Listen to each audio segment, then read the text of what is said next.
মুচমুচে ক্রিস্পি ফুলকো ফুলকো বেগুনের রেসিপি হয়তো অনেকেই চাচ্ছিলেন, তাই তো আপনাদের জন্য পারফেক্ট একটা বেগুনের রেসিপি নিয়ে হাজির হয়ে গেলাম। সবকিছুর সঠিক পরিমাপ সহ বেগুনি বানানোর A to Z সবকিছুই আপনাদের সাথে শেয়ার করব। এই বেগুনি দীর্ঘ সময় পর্যন্ত মুচমুচে থাকবে আর এত বেশি মজার হবে খেতে।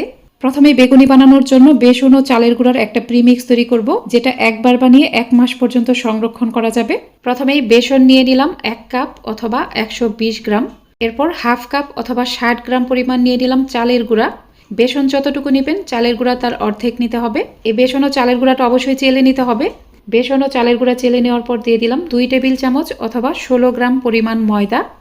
অল্প পরিমাণে একটু কালো জিরা দিলাম, স্বাদ মতো লবণ দিয়ে দিলাম। এরপর এটা ভালোভাবে মিশিয়ে নিতে হবে। এখন দিয়ে দিলাম হাফ চা চামচ পরিমাণ হলুদের গুঁড়া, হাফ চা চামচ মরিচের গুঁড়া ও হাফ চা চামচের থেকে একটু কম দিয়ে দিলাম জিরার গুঁড়া। মশলা দেওয়ার পরে ভালোভাবে মিশিয়ে নিব। ভালোভাবে মেশানো হয়ে গেলে এ পর্যায়ে মিশ্রণটাকে যে কোনো এয়ারটাইট বক্সে ভরে 1 মাস পর্যন্ত ডিপ ফ্রিজে সংরক্ষণ করতে পারবেন। বেগুনি বানানোর কিছুক্ষণ আগে এটা বের করে প্রয়োজন মতো নিয়ে নর্মাল তাপমাত্রায় এনে বেগুনি বানিয়ে নেবেন। আমি যেহেতু সংরক্ষণ করব না, সম্পূর্ণটা দিয়ে আজকে বেগুনি বানাবো, তাই দিয়ে দিলাম হাফ চা চামচ রসুন বাটা ও হাফ চা চামচ আদা বাটা। এটা দেওয়ার পর ভালোভাবে মিশিয়ে নিয়ে এখানে অল্প অল্প করে নর্মাল ঠান্ডা পানি দিয়ে একটা ঘন ব্যাটার তৈরি করতে হবে। অল্প অল্প করে পানি দিবেন আর নাড়তে থাকবেন। এই ব্যাটারটা কিন্তু পাতলা হবে না, এটা একটু ঘন হবে। আমি একটা ঘন ব্যাটার তৈরি করে নিয়েছি। আমি আপনাদেরকে ব্যাটারের ঘনত্বটা দেখিয়ে দিচ্ছি। দেখুন ব্যাটারের ঘনত্বটা এরকম হবে। চামচ থেকে অতিরিক্ত ব্যাটার ঝরে যাওয়ার পর চামচে ব্যাটারের একটা মোটা প্রলেপ পড়ে থাকবে। তো দেখতেই পাচ্ছেন ব্যাটারের ঘনত্বটা কেমন হয়েছে। এখন এই ব্যাটারটাকে 5 থেকে 10 মিনিটের মতো রেস্টে রাখবো। 10 মিনিট পর দেখুন ব্যাটার কিন্তু আগের থেকে আরও কিছুটা ঘন হয়েছে। তো ব্যাটার কিন্তু একদম পারফেক্ট ঘনত্বে আছে। এ পর্যায়ে এখানে 1 চিমটি পরিমাণ দিয়ে দিলাম বেকিং সোডা। আমি যতটুকু পরিমাণে বেসন ও চালের গুঁড়া নিয়েছি এখানে 1 চিমটি পরিমাণ বেকিং সোডাই লাগবে, এর থেকে বেশি অথবা কম দিবেন না। এখন একটা ডাল ঘুটনির সাহায্যে এই ব্যাটারটাকে অনবরত ঘুরতে থাকবো। ব্যাটারটাকে অনবরত এইভাবে কিছুক্ষণ ঘুটে নেওয়ার ফলে কিন্তু এখানে অনেকটা মসৃণ ভাব চলে আসবে। এটা অনেকটা মসৃণ ও সাদাটে কালার হয়ে যাবে। আমি প্রায় 3 থেকে 4 মিনিটের মতো ডাল ঘুটনির সাহায্যে ব্যাটারটাকে অনবরত ঘুটে নিয়েছি। দেখুন ব্যাটারের কালার কিন্তু অনেকটা সাদাটে হয়ে গেছে আর আগের থেকে অনেকটা মসৃণ হয়েছে। বেগুনি বানানোর জন্য আমার ব্যাটার কিন্তু একদমই রেডি। এখন লাগবে বেগুন। আমি 2টা বেগুন ভালোভাবে ধুয়ে এরকম লম্বা স্লাইস করে কেটে নিয়েছি। বেগুনি বানানোর জন্য বেগুন খুব বেশি পাতলাও হবে না আবার খুব বেশি মোটাও হবে না। এখন এই বেগুনের মাঝে স্বাদ মতো লবণ দিয়ে দিব। বেগুনি ভাজার আগ মুহূর্তে এখানে লবণ দিবেন, এর আগে কিন্তু লবণ দেওয়া যাবে না। বেগুনের পিসগুলো লবণ দিয়ে মেখে নেওয়ার সাথে সাথে এগুলো ভাজতে চলে যাব।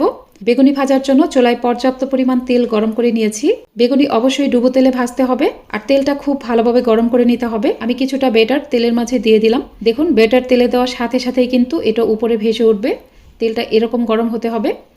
এখন 1 পিস বেগুন নিয়ে ব্যাটারের মাঝে ভালোভাবে কোট করে নিব।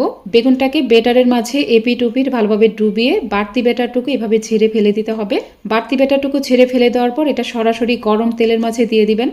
কয়েকটা পিস একসাথে দিয়ে দিলাম। আর বেগুনের পিসগুলো তেলে দেওয়ার প্রায় সাথে সাথেই অথবা 4 থেকে 5 সেকেন্ডের মধ্যে এগুলো উল্টে দিতে হবে। প্রথমবার উল্টে দেওয়ার পর আবারও যখন 4 থেকে 5 সেকেন্ড হবে সাথে সাথেই উল্টে দিবেন। তো প্রথমেই 2বার এভাবে সাথে সাথে উল্টে দেওয়ার ফলেই দেখবেন বেগুনের উপরে একটা মসৃণ ভাব চলে আসবে আর এগুলো একদম ফুলকো ফুলকো হবে। বেগুনিগুলো ভাজার শুরু থেকে এই পর্যন্ত চুলার আঁচ হাই হিটে থাকবে।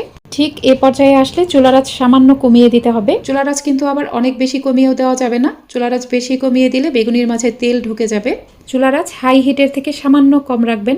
তারপরে বেগুনগুলোকে উল্টে পাল্টে নিজের মনের মতো কালার করে ভেজে নিন। বেগুনি কিন্তু অবশ্যই একটু কড়া করে ভাজতে হবে। এরকম কড়া করে অথবা সোনালী কালার করে ভাজলে বেগুনি দীর্ঘ সময় পর্যন্ত মুচমুচে থাকবে। দেখুন আমার প্রথম ব্যাচের বেগুনিগুলো কতটা সুন্দর হয়েছে। একইভাবে আরও কয়েকটি বেগুনি ভেজে আপনাদের দেখিয়ে দিচ্ছি। কয়েকটা পিস দেওয়া হয়ে গেলে প্রথমে যেটা দিয়েছিলাম সেটা উল্টে দিব। এভাবে এগুলো 2বার করে সাথে সাথেই উল্টে দিবেন। তারপর নিজের মনের মতো করে ভেজে উঠিয়ে নিন। আজকের রেসিপি ভালো লাগলে আমার ইউটিউব চ্যানেলটিকে সাবস্ক্রাইব করে পাশে থাকা অল লেখা বাটনটাতে ক্লিক করে রাখবেন।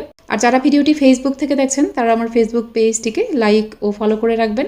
আপনারা চেষ্টা করবেন বেগুনিগুলো ইফতারির ঠিক আগ মুহূর্তে ভাজতে, তাহলে খেতে বেশি ভালো লাগবে আর অনেক বেশি ক্রিস্পি হবে। বেগুনি দীর্ঘ সময় পর্যন্ত মোচমোচে থাকলেও ইফতারের আগ মুহূর্তে ভাজতে দেখবেন এটা খেতে বেশি মজা লাগবে।